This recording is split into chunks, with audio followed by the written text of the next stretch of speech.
Hello. Thanks for joining me on my presentation of counseling members of the multiracial community. I do apologize. All of my screencast apps like Screencastify and Screen Recorder, they are not currently working for me. I couldn't get either computer to open them, and I'm already submitting this artifact late, so I just wanted to go ahead and make it happen as soon as possible for ease of grading and just to kind of keep up with my responsibilities. I do apologize for background noise. The dog may bark like he is now. The washer and dryer are running, and we may hear some background music, or so to speak, as well as the bouncing camera. I'm going to do my best to stabilize it. So, the multiracial population is I stated the most ever growing group in American life. And this is because it is the largest growing population and cohort of the American people. And what the multiracial population really is it's a mixture of races. So in pop culture, we maybe call that mixed, or some people identify as biracial, identifying with the two or to any two of their identifying um, races, so to speak. Sorry. And so, what I have here in this paragraph, you can see some of the titles and names that they used to go by: mixed race, dual heritage, biracial, mixed heritage, mixed parentage, and mixed origins. And this will change over time. Just we know with PC culture, we're always striving for the best things and the best options, and that is ever changing as well.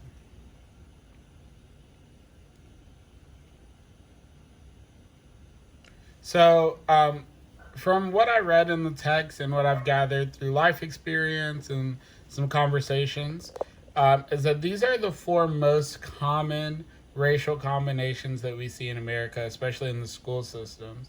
And so that's white and black students, white and people that have identified themselves as some other race, white and Asian, and then white and American Indian, Native American, or Alaskan Native. So, based on the census, which was collected, I believe, in 2010, maybe 2012, I'm not super remembering at this moment, but these were the number of people that identified as one of these and reported to the census. And so that's 1.8 million people identified as mixed between white and black, 1.7 white and some other race, 1.6 white and Asian, and 1.4 with the American and Alaskan natives. So this again is just based on a census, which means there are a number of people that didn't do it. There are a number of people that maybe are one of these combinations, but they identify as their most identifying one or the one of their parentage. So I know a lot of people that are white and black biracial, and they identify as black because the parent that they live with is a black parent and their skin mostly resembles their black heritage. And so that could account for a number of people. And this was many years ago. So when we look at that, we know that the data has changed over time. We just don't know quite what to at this moment. So this is just a note I wanted to throw in. And that's what I was talking about. So these numbers are collected from the 2010 census. So I was right the first time. And it is very likely that these numbers have increased greatly. Like, it's insane how much our population changes and grows. And by the rate of growth that the multiracial community has had, I would not be surprised to see if these numbers are increasing exponentially. So here's kind of my take. And I'll read this word for word just so that you know what my exact words were, and then I'll elaborate. But in my experience as a black man in this country, I have lived in close quarters with people of multiracial backgrounds. My current significant other is white, as well as the late mother of my late daughter. For this reason, I actively sought to understand the interracial experience in today's day and age. Basically, I wanted to know the life my daughter may have experienced because I knew that her life would house many racial trials, just coming from my side. And but not only that, I knew that she would experience her own trials, and some of these I'm not familiar with. It is my plan to marry my current significant other, and so because she is white, the product of our relationship would be interracial children, biracial children, and they will experience some of the trials that Caitlin, who is my late daughter, would have faced. So basically, by this, what I mean is, as a black person in this country, as a minority in America, we are fighting oppression, and we are seeking to dismantle the system that has been in place basically since this country's creation to oppress our people, either what's the word I'm looking for? Either actively or implicitly. And so using that knowledge and life experience, I knew that already my children have a harder path ahead of them. They already are struggling to receive what they should. But when you take into consideration the interracial heritage or the biracial heritage, in combination of that, not only do they inherit the problems of a minority and the trials that minorities face, but they also will inherit the identity crisis of not knowing whether they identify as black or white, whether they identify as, like, do they have credit to claim the oppressive system, because half of their nature is that oppressed group and half of their nature is the oppressing group. And that comes with its whole amount of identity crises. And so that's why we talk about the specific trials, and I'm going to speak on that a little more. So looking at our multiracial history in America, and monotheistic colonial beliefs. So this is when America was founded. It was actually pretty well known that black people were considered to have a beastly sexuality. And so what that means is that because black people were not seen as full human or as human at all before a certain point, it meant that the sexuality of them was beastly. It was like an animal, and so it was either to be avoided, or in some really, really specific natures, it was to be, what is the word I'm looking for? It was to be, I'm sorry, I'm blanking right now.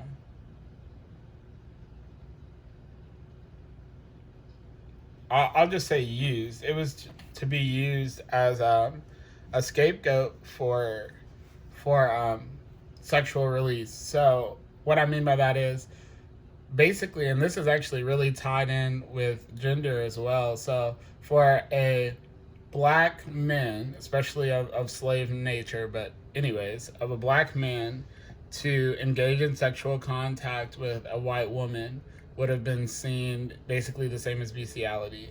And so it was forbidden by law. But for a white male, specifically a slave owner, to engage in sexual activity with a slave, something in their property, that was seen as okay.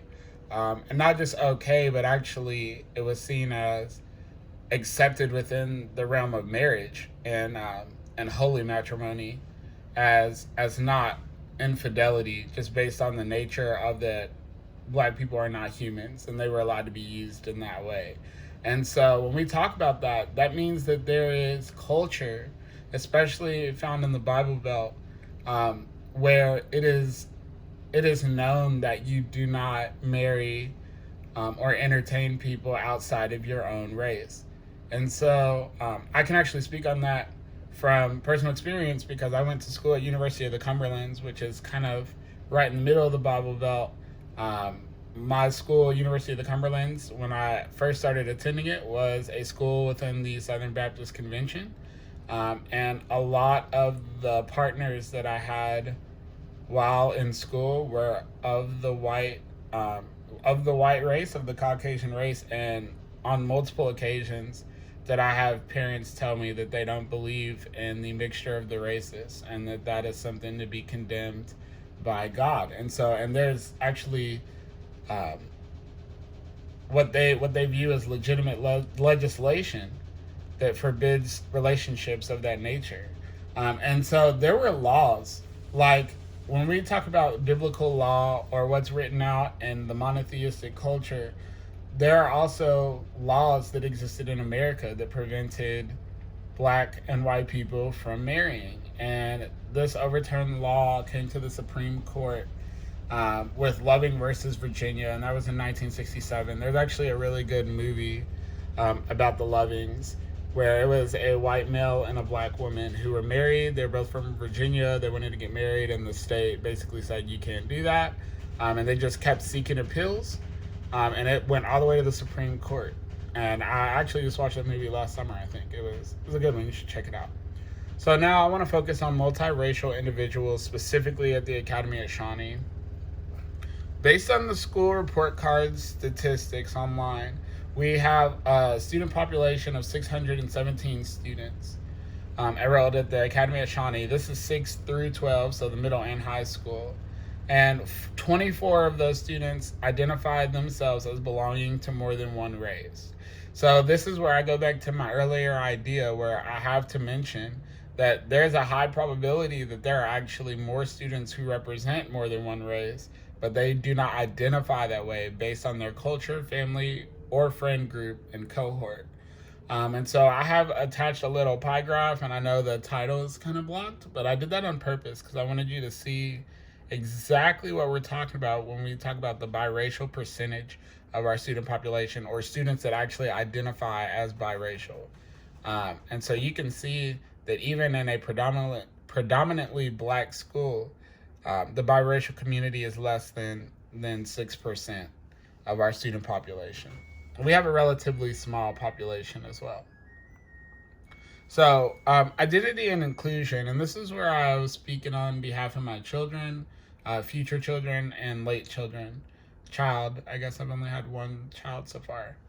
But identity is that these students are not only growing up in a place where their identity is fluid because one parent presents one way and one parent presents another way, but they actually will have a really skewed self-view if not properly tended to, because they don't know which side is them, if that makes sense. They don't know which problems they've inherited and which benefits they've inherited, because it could change day to day, situation to situation.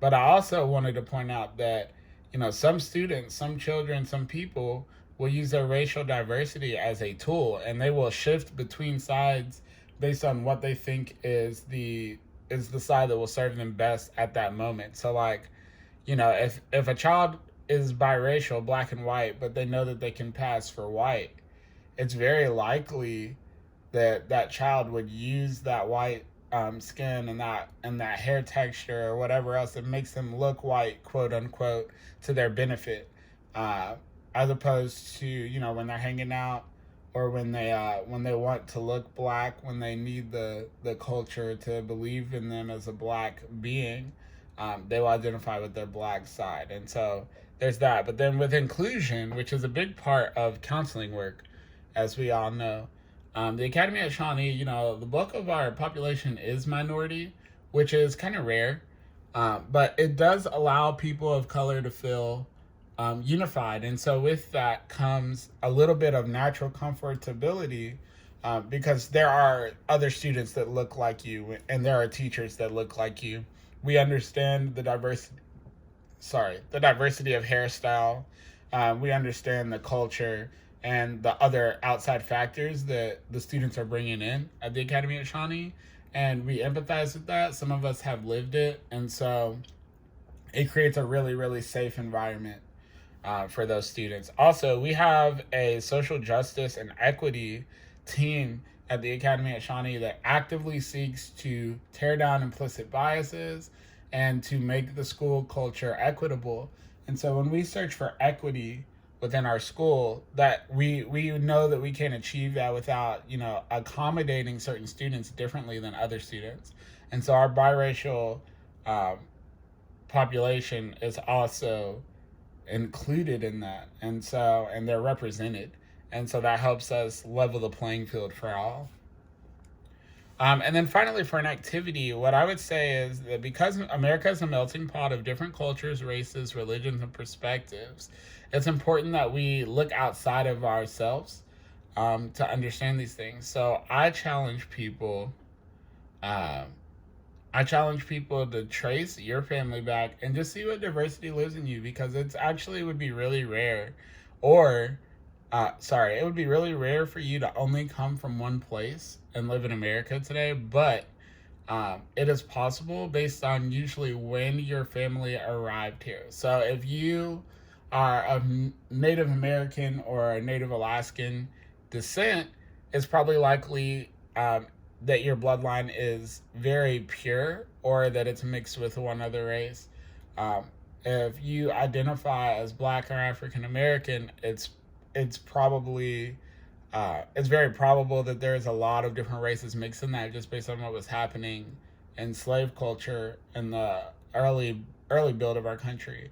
And even especially if you identify as just Caucasian, if you identify as a white person in this country, and you don't know where your family comes from, or you have families that mix, at one point there were Polish people and Italian people, and they would not mix with each other, but over time these things have went away. So your heritage is actually mixed too between different countries. So I just challenge everybody to go out and see what diversity lives in you.